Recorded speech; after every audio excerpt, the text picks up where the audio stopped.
performance shortly, but first let me start with the highlights. It's fantastic to report our 23rd consecutive year of profit growth, and I'm really pleased to see these results underpinned by strong, broad-based organic growth delivered across all three sectors. Our results include a premium growth contribution from the continued scaling of our photonics business, more here from Carole shortly. We've delivered strong margins, high returns and good cash conversion.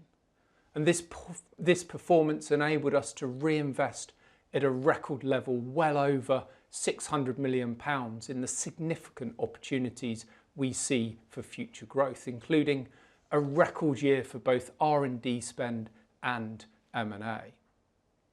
These results reflect the cumulative benefit of decades of disciplined choices and a model that enables a virtuous cycle of growth, where strong performance funds further investment in innovation, talent and acquisitions. You'll recognise the core elements of our sustainable growth model on this slide. At our half-year results in November, I shared how our model underpins my confidence in the long-term prospects for Halma. The strength of our model lies in the way its elements are interlinked and work together, allowing our businesses to respond with agility to new opportunities, while remaining aligned to our group strategy of delivering sustainable compounding growth and returns.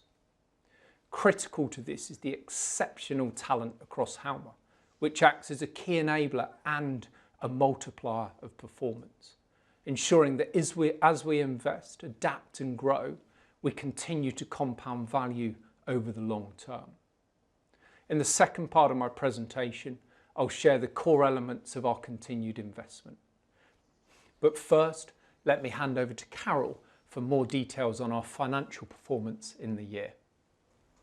Thank you, Mark. Good morning, everyone. A very warm welcome and thank you for joining us this morning. I'll be taking you through the detail behind this excellent set of results. First, let's take a look at our performance against our financial targets. It's been another year of strong financial performance, driven by broad-based growth, strong returns and healthy levels of cash generation. Throughout the presentation, I'll focus on the numbers excluding the small one-off from the Nuvonic transaction that we completed in the first half of the year. First, we have delivered very strong revenue and profit growth well ahead of our targets. Organic revenue up 16%, well above our 5% target, even excluding the premium photonics growth, with EBIT growing an impressive 19%, resulting in an exceptionally strong EBIT margin of 22.7%, up 110 basis points towards the upper end of our target range. This means we've delivered EPS growth of 21%, far exceeding our KPI target of 10%. Our strong growth and returns enabled us to continue to invest for the long term, with our companies investing 123 million in R&D, representing 4.7% of group revenue. Fantastic to see our M&A momentum driving acquisition profit growth of 8.3%, above our KPI target of 5%. We also achieved 93% cash conversion, ahead of our KPI target of 90%. This reflects good cash management and working capital control across the group. And finally, given the strength of profit growth, ROTIC was 16.2%, up 120 basis points. Now let's look at our revenue growth in more detail. This slide bridges the year-on-year reported revenue growth of 14.4%. Organic revenue growth was very strong at 16.2%. This was broadly spread across all three sectors, with most of the growth volume driven, with price increases a typical 1 to 2%. Additionally, organic revenue benefited from the premium from our photonics business, which accounted for around half of this growth. Acquisitions including Lamidey Noury, Brownline, E2S and SafeTech contributed 2.5% to growth. There was a currency headwind of 2.8%, primarily due to the depreciation of the US dollar against sterling. Let's now move to the profit and margin growth. Adjusted EBIT grew by 20.3% and a particularly strong 19% on an organic basis. This was ahead of revenue growth, reflecting the strength of the top line, focused operational delivery, targeted product and portfolio management, and good overhead control, all combined with continued investment across our companies. Acquisitions contributed 3.9% of profit, again ahead of revenue contribution, reflecting the quality of businesses we have acquired. Disposals were also modestly accretive to margins. The currency headwind was similar to that of revenue at 2.8%. Moving on to the sector commentary. Starting with the safety sector, where it's great to see further positive momentum following 2 years of double-digit profit growth. This broad-based performance was underpinned by growth in each of safety's 4 subsectors. Revenue grew by 6.5% on an organic constant currency basis.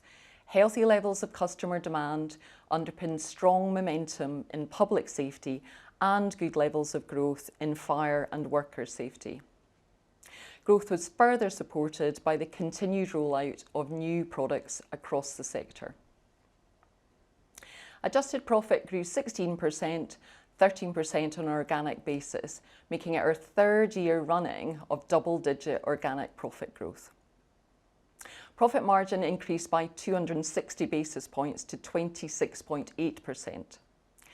This is a historic high for the sector, driven by the sector's continued strong revenue growth, companies optimising their product and portfolio mix, good cost control, and the benefits of active portfolio management. It's great to see our safety companies continuing to make substantial investments, investing ahead of revenue growth. R&D spend increased by 12% to 56 million, which equates to 6% of sector revenue, reflecting the significant opportunities they've identified to deliver future growth. Safety has also had an active year for M&A, acquiring 2 great companies in the year. These were E2S, our largest acquisition to date, for 226 million, and SafeTech for 64 million. Together, they broaden our fire safety portfolio and strengthen our position in industrial markets. Now turning to environmental and analysis. On this slide, we have shown E&A's performance excluding the Nuvonic one-off. There's a slide in the appendix that shows the numbers including this benefit. The E&A sector delivered very strong organic revenue growth of 34.4%. It's good to see double-digit growth across all 3 subsectors, with photonics within optical solutions being particularly strong, which I'll return to shortly. In environmental monitoring and measurement, growth was driven by demand in the US and Asia for gas detection and management solutions. In water analysis and treatment, growth benefited from strong demand for water infrastructure products and solutions in the US and UK. Profit grew by 30% to 241 million and by a similar amount on an organic basis. This reflected a profit margin which was 40 basis points lower at 23.5%, which was mix driven. Like the safety sector, it's great to see the substantial growth opportunities ahead reflected in a healthy increase in R&D investment, which grew by 23% to 35 million. As I noted at the half year, this is a lower spend as a percentage of sector revenue compared to the other sectors at 3.4%, reflecting the premium growth in photonics, where R&D is part of the revenue we earn. It's also pleasing to see a strong 4.3% profit contribution from acquisitions, including Brownline and Minicam's bolt-on Haythorn. I'd now like to spend a moment on the photonics premium growth, providing some additional colour on what we do for this customer. As a reminder, we acquired Avo Photonics in 2011, a business that displays many characteristics that are typical of a high-quality Halma company. The company's exceptional ability to identify and capture growth opportunities has developed into a relationship of more than a decade with a large hyperscaler technology customer. While the relationship remains commercially confidential, we can share a little more about the nature. It's characterised by a close technical collaboration, applying our customers' IP alongside our own expertise in the co-design and manufacture of optical switches. And we've been working with the customer on multiple generations of the technology for over a decade. In FY26, the premium growth accounted for approximately 8 percentage points of the group's organic revenue growth, resulting in a photonics growth rate of 52%. This means the customer now accounts for 20% of group revenue. This is an incredible success story and a testament to the strength of the local management team in delivering at scale, enabled by the support of the Halma model. Looking ahead, trends in this market are clearly dynamic, and there will always be technology choices in fast-growing markets, and the pace of development and rates of growth shaped by various supply-side constraints across the data centre market. With a combination of strong customer demand and our continued scaling, we currently expect premium growth of approximately 5 percentage points of group in FY27, implying a growth rate of a further 30%. This builds on the exceptional growth already achieved, with revenue having more than doubled over the past 2 years, as the local management team have successfully and rapidly scaled the business. Now let's move on to our final sector, healthcare. Pleasing to see the continued recovery in healthcare, with revenue up 6.3% on an organic basis and profit up 10%, with good levels of growth across all 3 subsectors.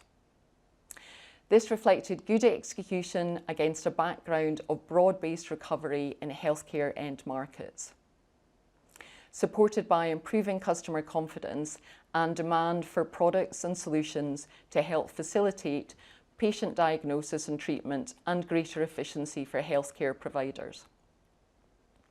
You will notice that in this set of results, our healthcare sector companies have been recategorised into 3 new subsectors, better reflecting the patient's journey. Discovery, prevention and diagnostics performed strongly, driven by good demand in vital signs monitoring and eye health diagnostics. There was broad-based organic revenue growth in therapeutic solutions, with strong demand for our respiratory device and surgical instrument products. Performance in healthcare enablement was driven by demand for solutions which improve healthcare delivery efficiency. Sector profit was 10% higher, delivering a margin which was 100 basis points higher at 23.9%, as a result of stronger revenue growth, continued discipline on pricing and product mix, and good control of overheads. As with the other 2 sectors, our healthcare companies are well invested, with R&D at 5.2% of revenue, reflecting their confidence in the growth opportunities in their end markets. There was also good profit contribution from acquisitions of 2.3%, reflecting the quality of businesses we have acquired. I'll now talk about our cash flows and balance sheet and how we are investing for future growth. The cash generative nature of our companies means we are in a position to invest well over 600 million in the year to support future growth while maintaining a strong financial position. The group maintained good cash management and working capital control, with working capital at 18% of revenue, in line with our normal range.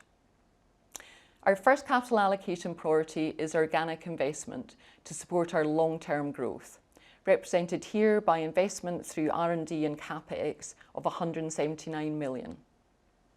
Together with good underlying working capital management, this delivered cash conversion of 93%. Our second capital allocation priority is continued value-enhancing acquisitions. This year we invested a record 475 million on acquisitions. And our third is a progressive return to shareholders through the dividend, with 90 million returned, representing our 47th consecutive year of dividend growth of 5% or more. And finally, our leverage is just over 1x net debt to EBITDA, reflecting the level of acquisitions made in the year, and well within our operating range of up to 2x. Moving on to my last slide, which is our guidance for this year. We've made a positive start to the 2027 financial year, and whilst the economic and geopolitical environment remains uncertain, and our companies continue to experience varied conditions in their end markets, we expect to deliver low double-digit % organic constant currency revenue growth. This includes an expected premium growth of approximately 5 percentage points from our photonics business. Adjusted EBIT margin is expected to be in line with FY26, excluding the one-off from Nuvonic. I will now hand you back to Marc. Thanks, Carole. Fantastic to see the excellent performance delivering on all of our financial targets. In this section, as I mentioned earlier, I want to provide insight into how we think about continuous sustainable investment and why it's so important to our long-term growth. Our sustainable growth model enables us to invest for future growth while maintaining our organisational agility and entrepreneurial culture. This means we can keep scaling our model while retaining the core elements of our DNA. As I've shared previously, we're also using this period of premium growth from our photonics business in the same way to further invest in the opportunities we see ahead, ensuring we keep growing sustainably for decades to come. Before I take you through these areas of investment, let me put them in the context of our long-term track record. Looking at our track record on the slide, we've compounded revenue and profit at a double-digit growth rate over the last 20 years. Revenue at 11% annually and profit at 12%. This reflects the quality and consistency of execution across our companies, each focused on the delivery of their own strategies in attractive niches and underpinned by long-term growth drivers. In recent years, our photonics business has provided a tailwind to that growth. That said, even if we were to exclude its contribution entirely, we would have still compounded at a double-digit growth rate over this period. Our decentralised model allows us to maximise the opportunity with our hyperscaler customer while remaining focused on our group strategy of sustainable compounding growth and returns over the long term. Importantly, our model ensures that this premium growth delivered through local execution doesn't distract our other portfolio companies and management teams. They remain fully focused on their own growth strategies, including continued sustainable investment for future growth. And the broad-based growth we've shared in our results today being a great example of this in action. Looking ahead, as we focus on maximising the photonics opportunity in front of us, we do so with an understanding that its growth profile differs from that of the wider group in pace, scale and longevity, and may result in growth at the group level being more front-end loaded. But for clarity, our growth ambition remains as strong as ever.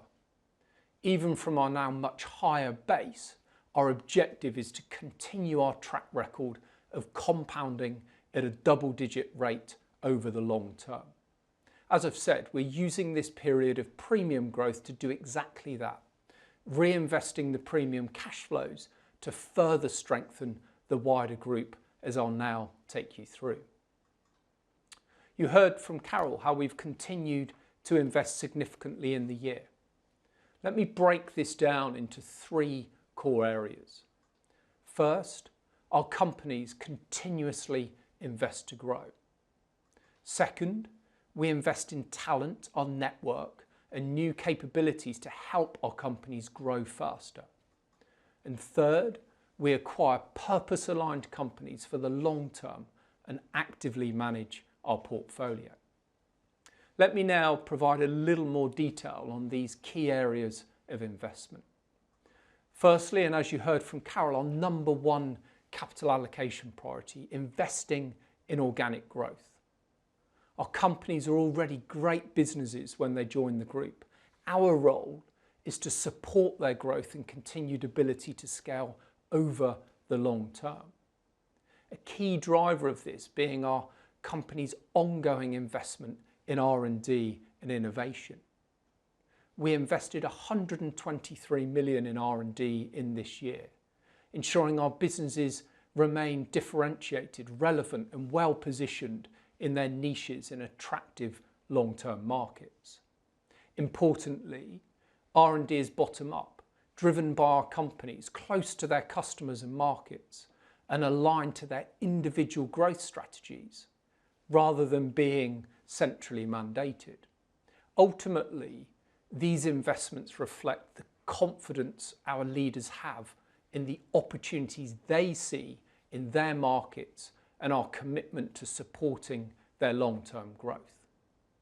Let me bring this to life with a few examples across three areas: new market access, new product development, and incremental R&D. In new market access, Suntech is a leader in clinical grade motion tolerant blood pressure monitoring.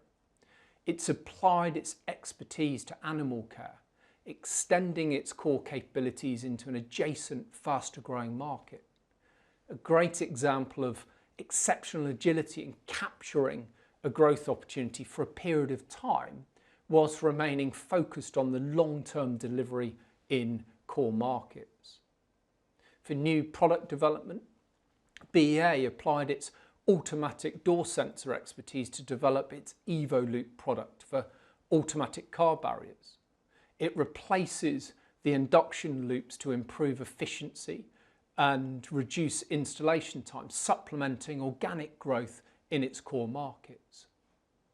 In incremental R&D, Crocon has enhanced its gas detection IQ range by evolving an established product platform, extending capability and customer value within its existing markets. The range simplifies gas detection with modular technology, fast servicing and smart connected insights, all without compromising safety or protection. So just three examples of how our companies are continuously investing for long-term growth. Moving to the second area of investment, talent. Talent is important in any business, but in a decentralised group like ours, it's vital. Our decentralised structure relies upon us continuing to attract, develop and retain entrepreneurial leaders who can grow each business as if it were their own.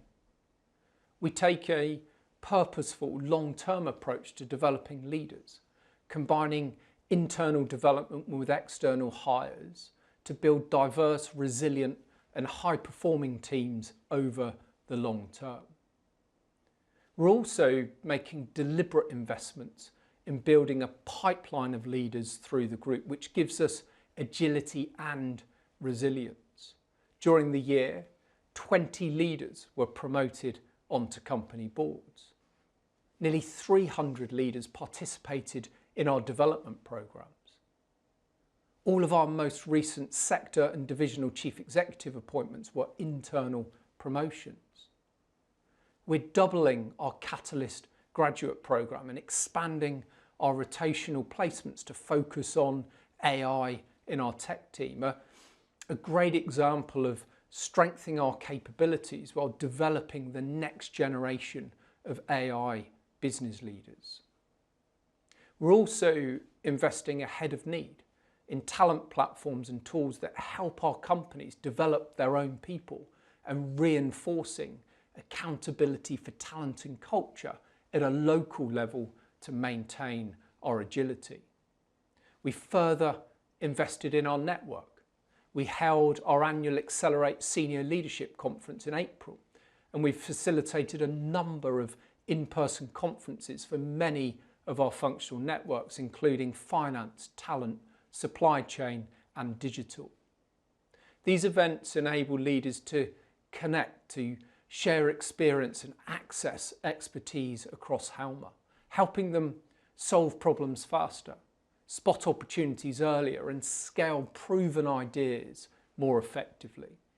And as the group grows, the value of our network increases and it's becoming an increasingly important source of competitive advantage.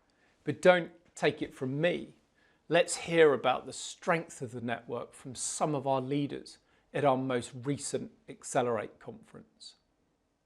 The Halma network's been fantastic almost from day one I started. I walked into quite a challenging situation and a team in Asia were super helpful to kind of work something through with us. And then more recently now we want to make some changes in the business and people have come up to us and said, here's some ideas, here's a template, come and see us, see what we've done and see what we can do together. I'm lucky enough to be on my third Halma organisation and throughout that journey I've been at Halma nearly 14 years now. So I've built a pretty good network and whenever I come across a particular challenge, I use my network all the time. So whether that be looking at structures, organisational structures and changes that I'm looking to make, somebody across the Halma organisation will have done that and will have some great learnings to share with me. With the Halma network, it's helped us at Centrac and even me personally through thought partnership. There's been some market analysis work that other groups have done that I've been able to look at that's helped me in my understanding of different markets that I wasn't really familiar with.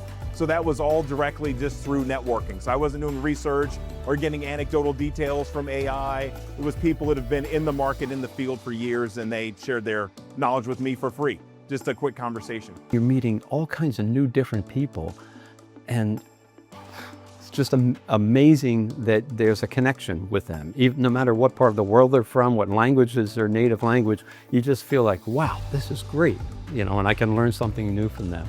What I would say is the greatest strength about the Halma network is really the diversity that we've got within our business. So it doesn't matter what problem you've got, there's someone within the business that you can go to. It's very rare you have to go outside of the business to actually find a resolution. So it's like having phone a friend on hand. The biggest thing for me at Halma is yes, we are companies that we're all competing for that, growth award and bits and pieces, but it's not the competition, it's the curiosity that when we're having those conversations. And I think the curiosity over that competition is what comes out every time you're at these events.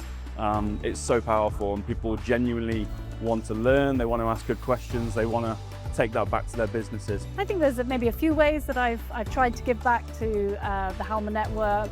Certainly I know a lot of the companies have been through rebranding exercises with different bolt-ons and the merging of different Halma organisations. And that's something we did in the early days at Avaya and we didn't do perfectly, but certainly sharing some of those lessons I hope has been helpful to other people.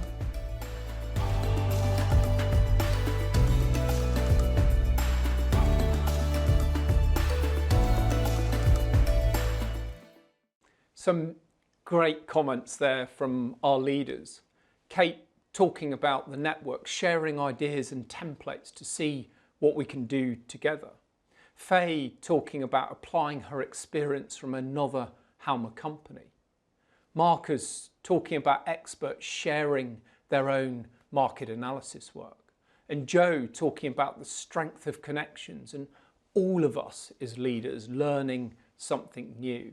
Just a few great examples of the importance of collaboration and talent at every level of our business. Always such a fantastic and energising event. We've also further invested in our M&A capabilities through the addition of a small number of individuals to our sector M&A teams, our central function supporting acquisitions and disposals, and through the appointment of 2 new divisional chief executive roles. These investments increase our capacity and resources to engage and build relationships with potential acquisitions and support the execution of a large number of transactions.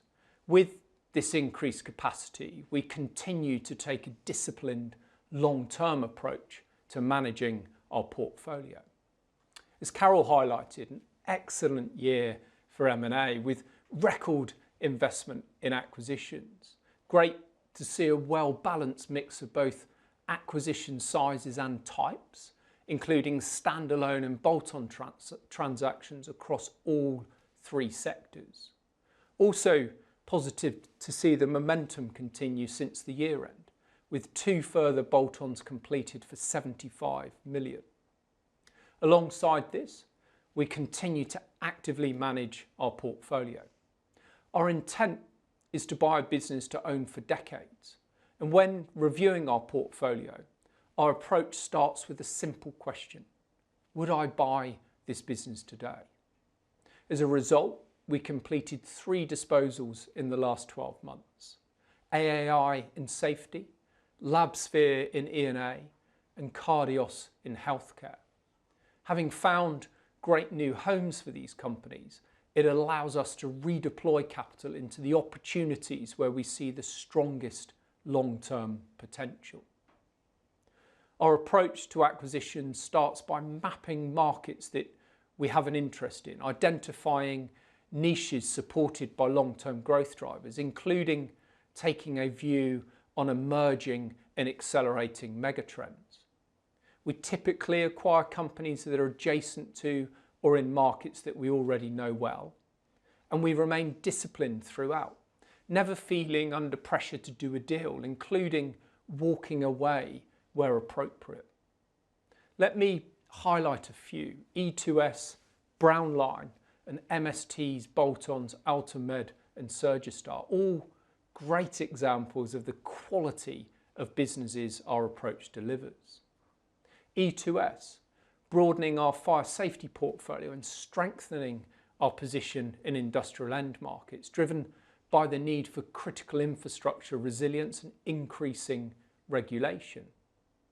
Brownline, underpinned by long-term growth drivers, urbanisation, the requirement for resilient infrastructure including water, electrification, and the rollout of fibre networks, in addition to the increasing use and benefits of trenchless technology.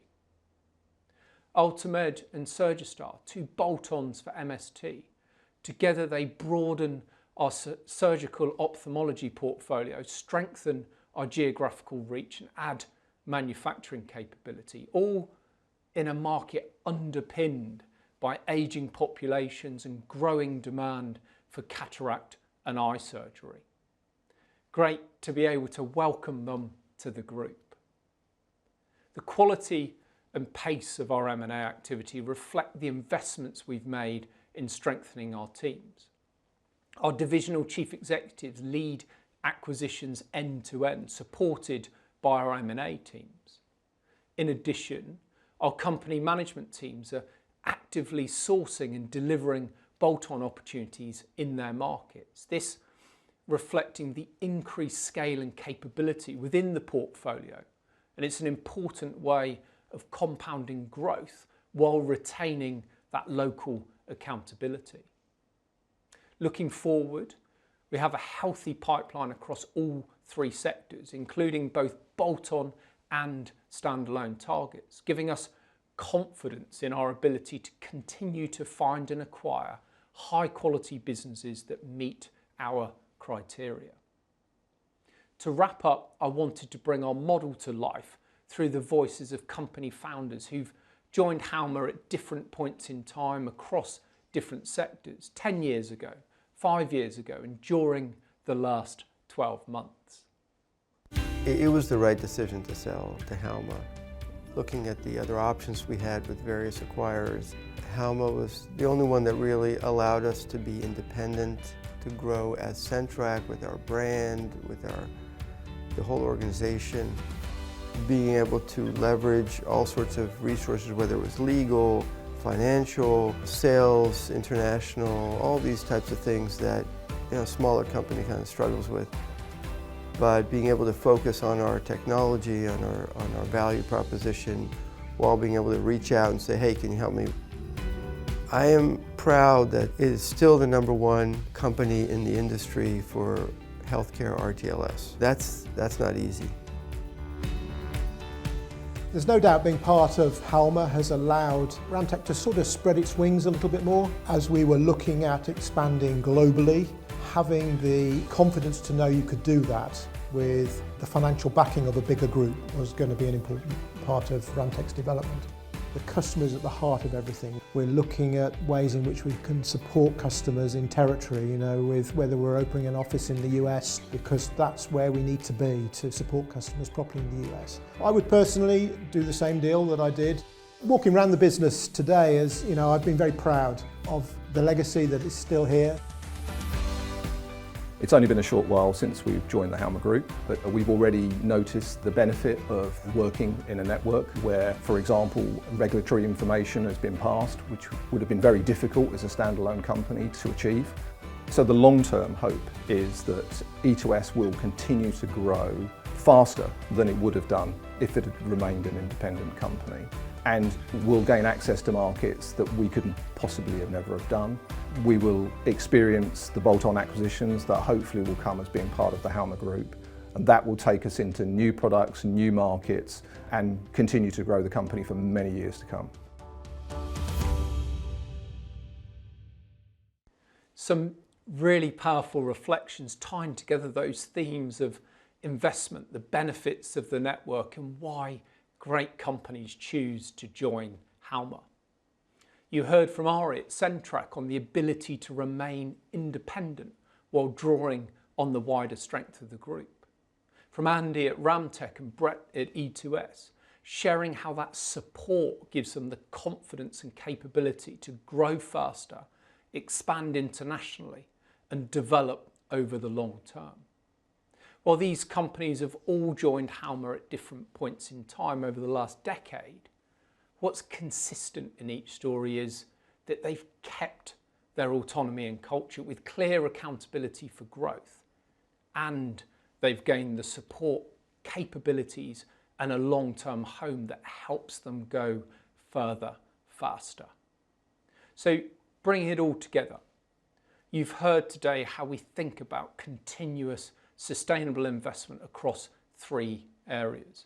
Firstly, how our companies invest to grow, to ensure they remain differentiated and well positioned in attractive long-term markets.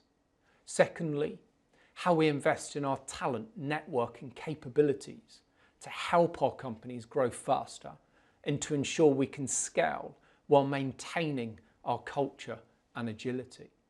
And finally, how we acquire purpose-aligned companies for the long term and actively manage our portfolio.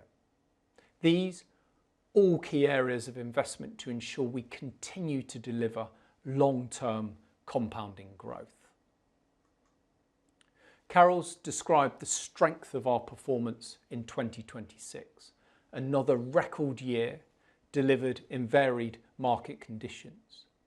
This performance reflects the strength of our sustainable growth model and our continued investment in the areas that matter most.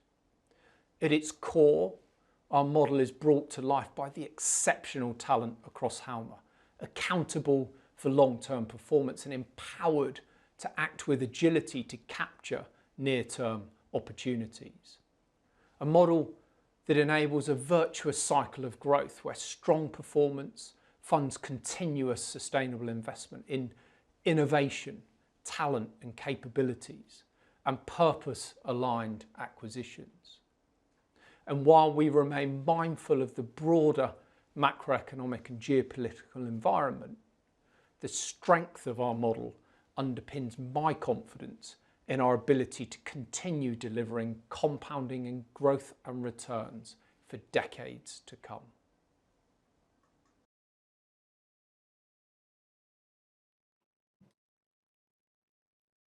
Okay, that's the end of the presentation, and now we have time for some questions. As ever, there's two ways that you can ask questions. You can either raise your hand using the tool at the bottom of the screen, and I'll invite you to ask your question verbally, or you can type the question, which Carole and I will read out and then answer. So Max, let's come to you for our first question. Thank you. Good morning. So look, the first question I'd like to ask is just around the margin performance. So obviously, excellent step up this year in safety and healthcare margins. Maybe could you walk us through kind of what you think the kind of key successes have been, around pushing those margins higher? Safety's continued to rise and rise. And I guess, when we think about the margins going forward in those two divisions, do you really see them kind of at this point firing on all cylinders? Or when you look at the sort of sub businesses within them, which of the divisions and maybe where would you see sort of room for further margin improvement within those two divisions? Thank you. Sure. Morning, Max. Carole here. Thanks for your question. Yeah, I mean, really pleased with the margins overall. The teams once again, all of the companies, all the sectors done a brilliant job. So, shout out to all the hard work. I mean, on the specifics, safety, as you know, this is now the third year of double-digit profit growth. So, very impressive, and as you've cited, margins at record highs. I mean, I think the best way to think about it is that, what the team have done in a very sort of methodical and targeted way over the last few years is look for opportunities right through the P&L. So whether it's so targeted efforts around pricing, new product development that you've heard Marc talk about in the presentation, and some nice acquisitions, including bolt-ons, and then working through the P&L and identifying opportunities. So I think the best way to think of safety margins now is that we've got them to a good place, a lot of hard work. So don't assume that they'll push on from here. As you know, obviously the intent is to drive long-term sustainable growth. That requires investment, which you've clearly heard about this morning. So I would encourage you to use margins around the levels that they're at, with the usual caveat of a plus or minus allowing for mix. Healthcare, as you know, has been on a recovery, given where the healthcare end markets we're at with the overstocking. So Steve and the team have done a great job over the last year in particular, and there's probably a little bit more in those margins from where we landed in FY26, but again, obviously focused on the reinvestment angle too, and then E&A in a good place, slightly down year on year, which is mix. So would encourage you to use a sort of similar level year on year. So in the round, hence the guidance of similar margins for FY27 to FY26. I think we're in a good place with lots of hard work having gone into delivering it. Okay, and maybe if I could have a quick follow up on the photonics business. So you've guided to 30% growth for this year. It's a bit below kind of what you generated last year at 50%. And I appreciate it's difficult to comment in too much detail. But I guess, look, some of the questions we've got this morning have centered around, is this being driven by any design changes at the customer? Like it does, but it does feel like you talk a lot about kind of co-designing with customers. Is this really your own factory constraints? Is there supply chain issues, or can you just not produce anymore, and therefore you're running up against limitations? Or is there an element of conservatism here? We obviously sort of started the year last year with 20% growth and we finished at 50. So just really trying to get a feel of I think how is there an element of conservatism in this guidance, and then to what extent are your own constraints, whether factory or supply chain, driving that deceleration? Yes, thanks, Max. And just as you say, it's worth just a reminder to everyone before we sort of get into Q&A on photonics that business does remain subject to a customer confidentiality agreement. So great to have been able to share more detail today, which hopefully is helpful and covers some of the areas that have been raised before. But there does remain limits to what we can disclose. I do recognise that this may be a little bit frustrating and slightly at odds with our usual openness, but it's clearly commercially important and in the interest of all parties that we respect those boundaries. So just worth reminding everyone on that point. To your specific question, I guess our approach rightly so, is that we're guiding based on what we can see in near-term visibility over the next 6 to 12 months, rather than drawing any direct read across from hyperscaler CapEx or other companies in the ecosystem. So very much based on what we can see. Our outlook reflects customer demand. It reflects the wider market's ability to deploy around those big areas that you can all read about around land, power, water, in addition to our own ability to scale, but make that point, that isn't capacity per se, probably more on the resource front in terms of as we continue to scale. And then in addition to that, including our supply chains, you're asking for an entire ecosystem here to continue to scale in a fast-growing market. And it is worth putting that into context. You know, we've doubled in the last 2 years. The guidance we're giving today is for a further 30% growth on that, so a further 160 million of revenue over the next 12 months to over 500 million. So that equates to a 3-year compound average growth rate of around 40%. So in my mind, that is absolutely the definition of scaling at pace.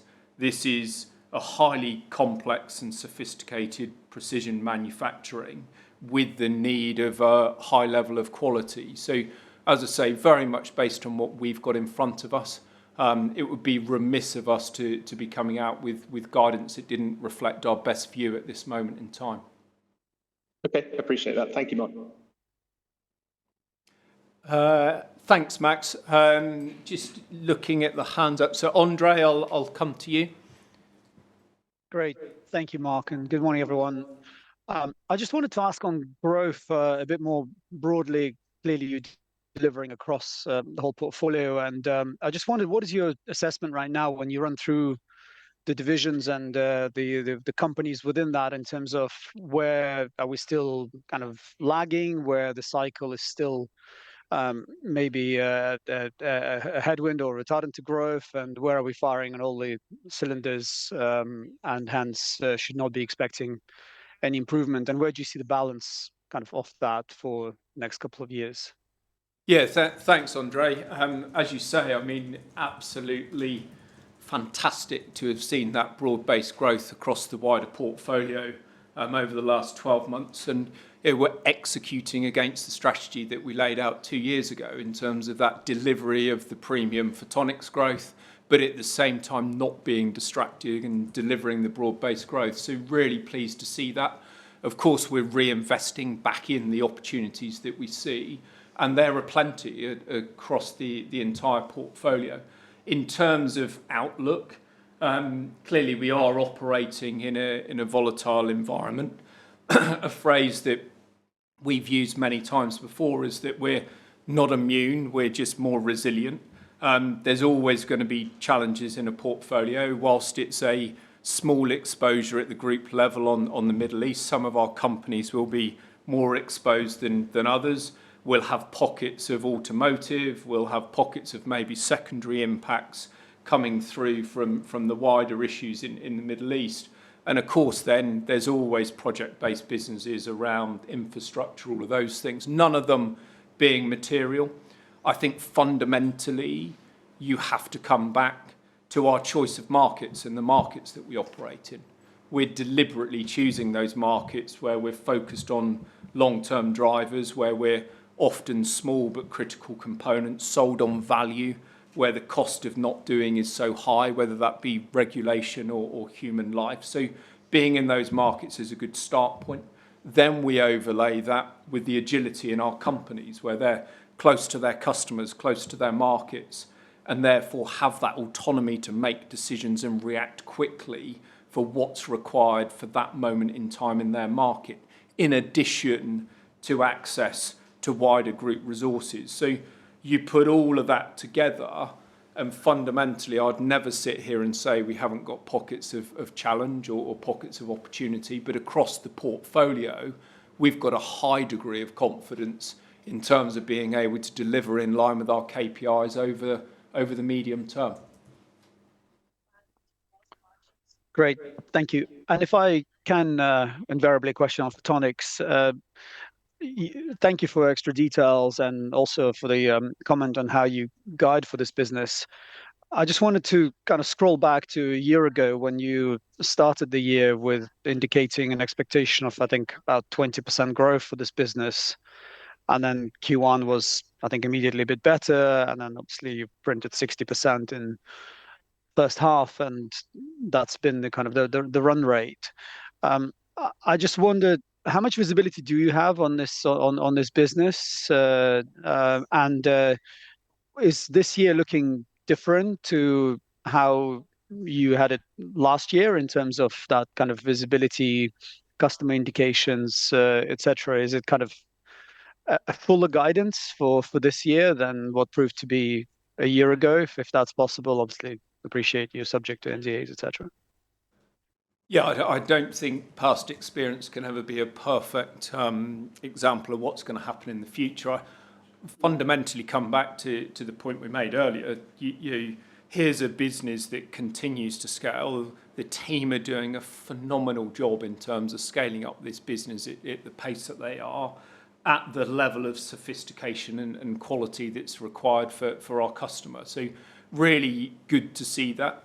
What was different 12 months ago to now, I guess we had a little less visibility in terms of our own ability to scale. We've proven that over the last 12 months. So that gives us a level of confidence to be a little further ahead than maybe 12 months ago. But at the same time, I come back to all of those wider things that are happening across a market that is scaling at all levels. If one of your supply chain cannot keep up with the pace, then that's going to impact your ability to do so. So, as I say, I'll come back to the point, I'm giving you an outlook that reflects our best estimate at this moment in time based on what we have in front of us. It's very helpful. Thank you very much. You, Andre, appreciated. Let's go to Jonathan. Good morning. Yes, I just had three questions actually, just following on the photonics theme, if I may. The first one was just in terms of your obviously disclosure of the product. Obviously, you talk about optical switches. I just wonder if you could just sort of delve a little bit deeper, if possible, on that in terms of what type of optical switch is it? Is it an optical circuit switch, or is it a packet switch, or so forth? Just some more color on the product there would be super helpful. In terms of the second question, I'll just go through all three questions at the same time. The second question was just on the margin of Avo. But obviously, you talk about mix. Can you just talk about where we're seeing the margin of Avo right now? I think previously you've guided it to be pretty much in line with the ENA average. Is that still the case, or have we seen a little bit of a fall away or pullback in terms of the profitability of that business? And then the third question, again, sorry, on photonics, was just in terms of that customer relationship. I mean, is there any risk out there that the customer may dual source? Is there any sort of information, anything you can say on possibly that playing out through 27, please? Yeah, thanks, Jonathan. Let me sort of pick up numbers 1 and 3, and then maybe Carole will just pick up on the margin point. Unfortunately, your first question is going to be one of those where I'm going to frustrate in that I cannot expand any further than what we've disclosed. Clearly, we've disclosed more than we have done previously in terms of multiple generations of an optical switch, but that is as far as I can go in terms of that level of disclosure. On the third point, in terms of customer relationship, and go back to the point that we've been working with this customer now for over 10 years. We've co-developed and manufactured the optical switches using their IP over that time, over multiple generations. So within that, you can read, and as we've shared before, there's many different things that we're doing with the customer around stock management, also around the manufacturing, and also around that co-development and R&D. So there's a very close relationship there. And I would point towards the fact that we have been able to disclose more again is a little bit of a reflection of just how strong that relationship is with the customer. Maybe Carole. Sure. Hi, Jonathan. Yeah, I mean, the margin, what we'd say is that it's in line with the group margin, we have previously spoken about E&A, but then it becomes a bit circular given the percentage it is of E&A. So easier just to reference it to group. So similar to, so neither accretive or dilutive. And then nothing to call out other than, I think, something that we've probably referenced before, that the way that we earn revenues, there's different buckets of revenue that we earn. So there's the R&D piece, clearly, that Mark's referenced. And we also manage the inventory as well for the broader supply chain, and then clearly the manufacturing too. So at any given year, depending on that mix, you might have a slightly different margin, but nothing to note. Okay. Very clear. Thank you very much, both. Much appreciated. Thanks, Jonathan. I'll just pick up, Stefan, I see that you've written a couple of questions in. I think the first question we've covered, which was how conservative is your photonics guidance? I think covered that earlier. In terms then, just going on the Arvo, last one, I promise, please talk us through the capacities that you have at Arvo Photonics, particularly since it seems you've moved into a new larger facility. Again, I think I covered that with the comment that capacity isn't one of our challenges at this moment in time in the near future. And then your third question is, please explain the rationale for divesting LabSphere and Cardios. You cleaned up your portfolio quite a bit in the past 2 years, AI divestment in FY26. Are there more divestments that we should expect, or have you finalised your portfolio pruning? I guess just picking up on that one, we're always reviewing the portfolio. As I said in the presentation, every business that we buy is with the intent to keep for decades, but at the same time, it's absolutely appropriate to continue to review the portfolio. And we start with that simple question of would I buy this business today? And I guess picking up specifically on LabSphere and Cardios, both of those have been a valued part of Halma over the years and been positive contributors to the group. But as part of that review, it's highlighted that the future growth opportunities for them both are in markets that are not a focus for Halma, whether that be geographically, whether that be the type of spend or the type of market. So it was all about finding a better home for them where they can deliver against their own growth strategies. So nothing more than that. I guess in terms of how many are we doing, how many would you expect? I think the reality is over the years, there used to be an opportunity cost to looking at divestments in that we had less resource, we had less divisional chief execs, and therefore if you were putting the effort into a divestment of often growing businesses, just so happens not aligned necessarily to our growth strategy, then you were distracting yourself from doing M&A. I think as we've scaled over the last 5 years, we've now got the luxury of a single resource in the centre that allows us just to either resource harder on integrations or, in fact, if there's divestments, to have that additional support. So I don't think there's going to be an uptick in divestments. We'll continue reviewing as we have done. But where we see that it's appropriate to do so, then as we've shown over the last couple of years, we'll find great homes for those businesses and look to redeploy the capital in Halma-like businesses moving forward. Hopefully, Stefan, that answers your written questions. Do kind of write another question if I haven't answered. Going back then to the hands up, so Chit, if we come to you next. Yeah, hi, good morning, Mark and Carole. Thank you for taking my questions. I have two, please, but I'll take them one by one. My first question is just simply a clarification on the organic revenue guide for next year. When you say low double digit, what sort of range are you expecting? And then perhaps the key drivers of the lower and the higher end of these range. Yeah, so we've obviously been explicit about the photonics premium chip within that. And I think the best way to think about the rest is, as you know, that we have our organic constant currency target of 5% and an ambition to be growing at 7.5%.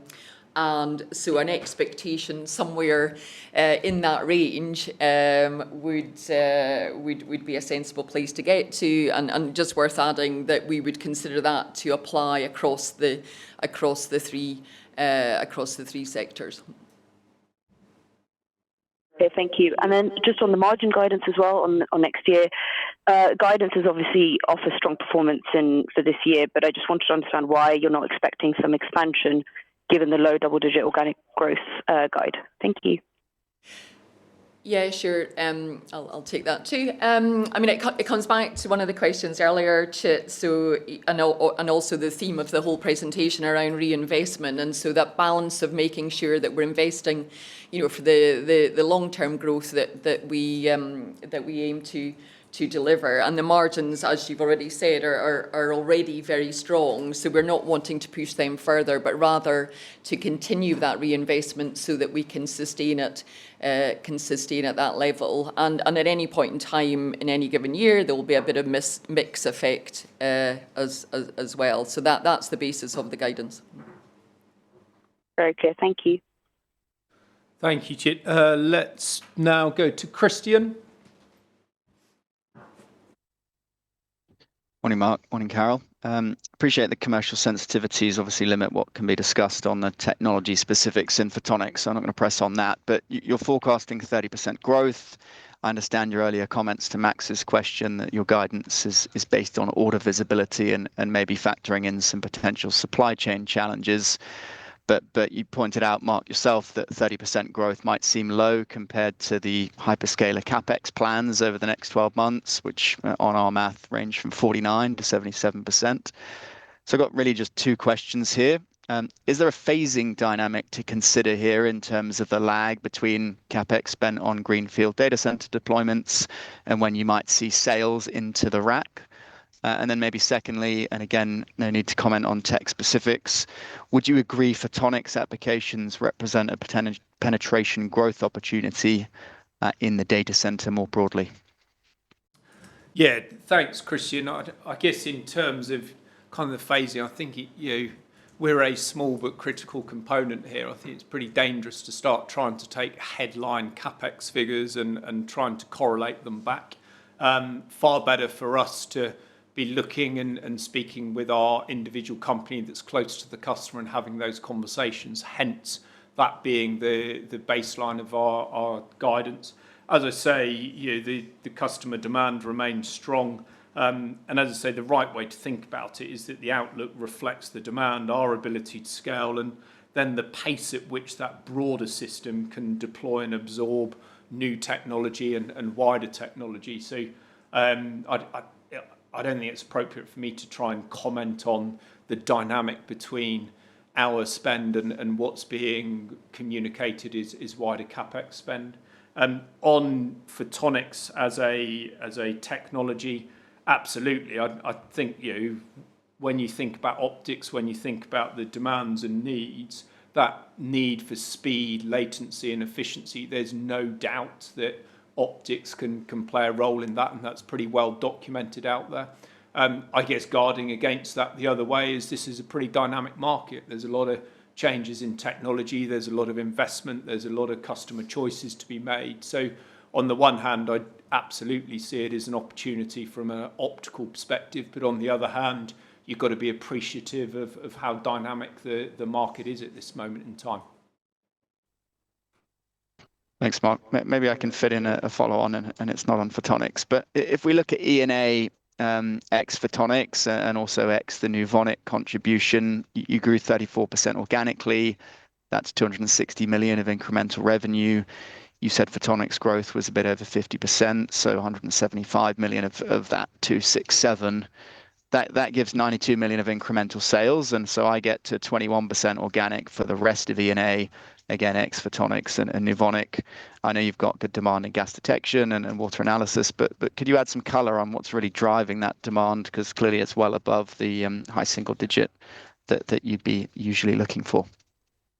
Yeah, sure. Thanks, Christian. Carole here. And David, I think this addresses your question that we can see on the screen too. So thank you for asking. Yeah, I mean the double-digit. Absolutely, your conclusion, Christian, that it's double-digit organic growth is right. And well done to Constance and the team for doing such a great job. I mean, I think as we said at the half-year point when it was strong too, there's a little bit more sort of project focus or emphasis within the E&A sector just by the nature of what the companies do. That said, it was very well spread across all of the companies. A little bit of recovery for some of the companies in there that had weaker comps, so I suppose bear that in mind. But yeah, well spread across the patch, including actually for some of our more recent acquisitions as well in the last few years. I mean, going forward, as coming back to one of the earlier questions, we wouldn't be guiding at those levels on a forward-looking basis. We would be more in the sort of 5 to 7.5% range that I referenced earlier, but not to take anything away from the phenomenal job that those companies have done within the sector last year. Thank you both. Good stuff. Thank you, Christian. Rory, we'll come to you next.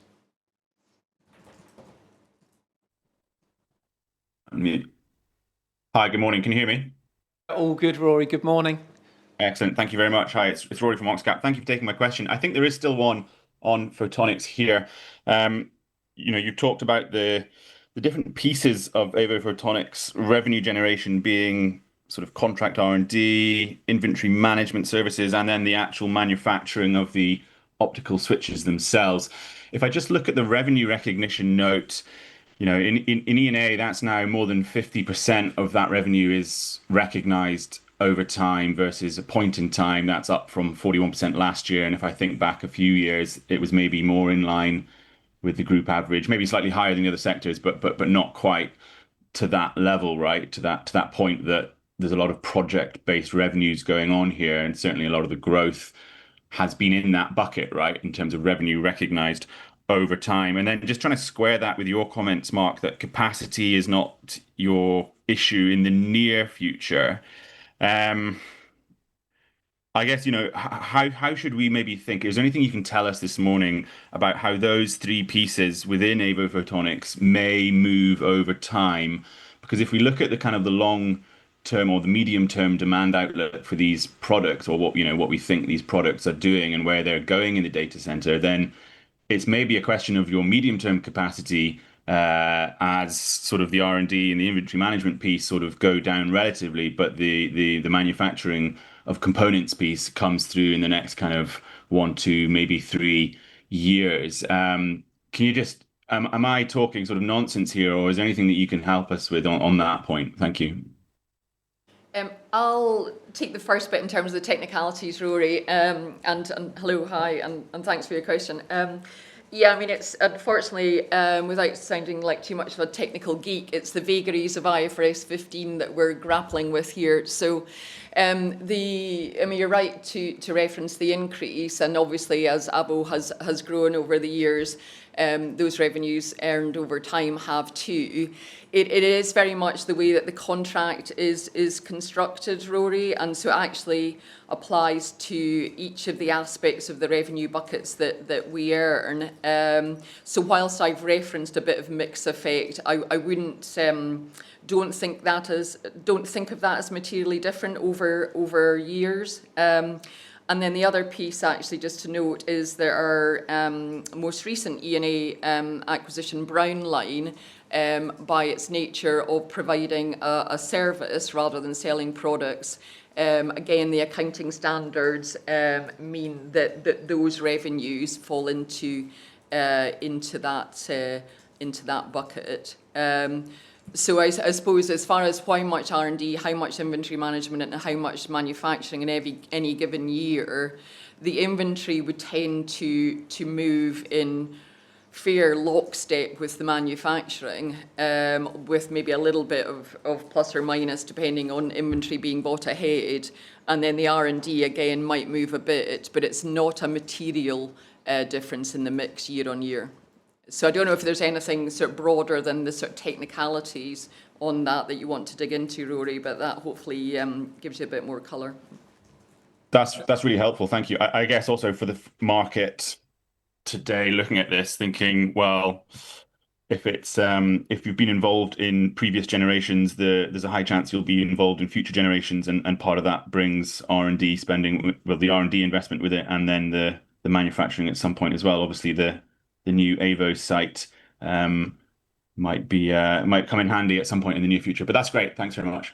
Yeah, I guess, Rory, the only thing just to add, because you mentioned immediate future and timelines, is you and I might have different definitions. Remember, at Halma, we tend to think in decades.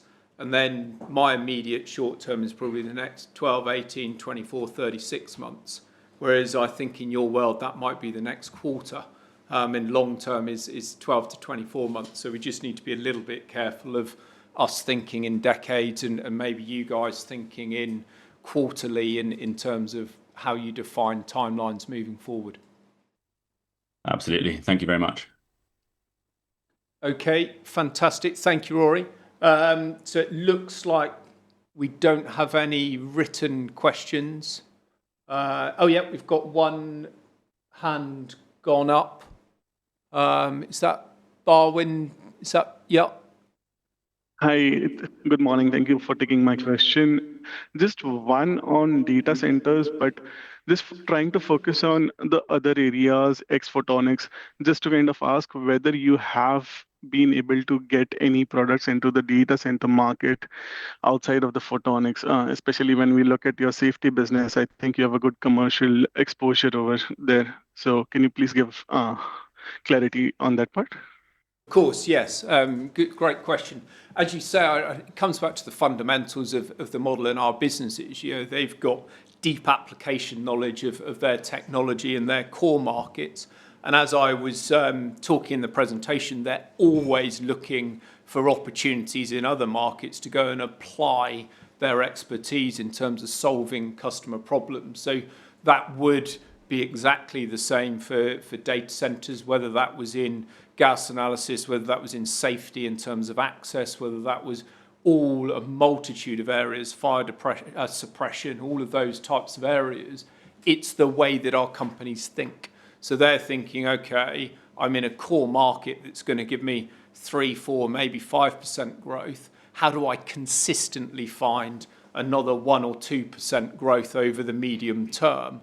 And the way I'm going to do that is to expand my addressable market. And if there's trends that are growing, if there's markets that are growing, then they're always looking for those opportunities. And that R&D spend that we've seen, I'm sure parts of that will be many of our businesses looking to get the benefits of growth and spend in those areas. So it's certainly not a material part of the group, but rightly so. It's an area that every one of our businesses will be looking commercially and thinking, is there something we can do with our deep expertise that applies to this level of spend and build out over the next X years?